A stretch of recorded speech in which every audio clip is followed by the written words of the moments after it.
Posibleng languraw sa iligal na droga ang hindi bababa sa 10 suspect na nasa likod ng pamamaslang sa isang binatilyo sa Plaridel, Bulacan.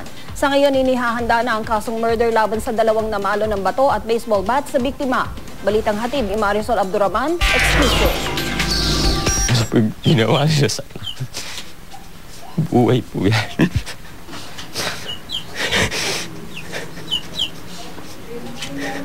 Hindi na po maibabalik. At sabihin ko na gagawin ko lahat. Abot-abot ang pagtatangis ng ama ng 16 na taong gulang na si Earl Prince na namatay matapos pagpapaluin ng bato at baseball bat sa ulo ng mahigit 10 tao. Pinalo na ng bato at pinalo pa ng baseball bat. Nangyari raw ito sa Barangay Banga sa First Plaridel, Bulacan nang pumunta roon si Earl Prince at ang kaibigang tatawagin nating Ray alas 2 ng hapon ng Mayo 22. Nagbigay na ng salaysay si Ray sa pulisya at ayon sa kanya, palis na sila sa lugar matapos may kuning bagay nang lapitan sila ng mga suspect sa sinasakyan noong tricycle. Nakala po may upper lang sa kaibigan ko.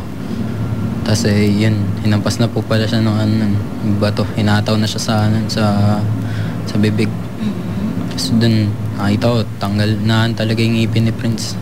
Matapos ang 4 na araw na pagkakamatose, tuloy ang binawi ng buhay si Earl Prince, Mayo 26. Mahal na mahal.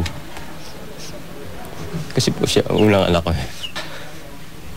So yung time na handi siya mula sa ospital. Talagang nilaban ko po yung anak. Isang ngipin nga lang yan, dinadaing na sa akin. Siyempre pag sa ina, mami yung ngipin ko masakit.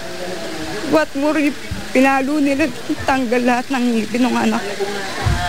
Inaalam ng Plaridel Police kung may kinalaman ng pag-atake sa kinuhang bagay ng biktima sa lugar.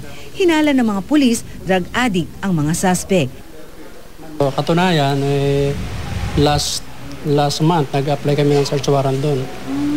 Yes.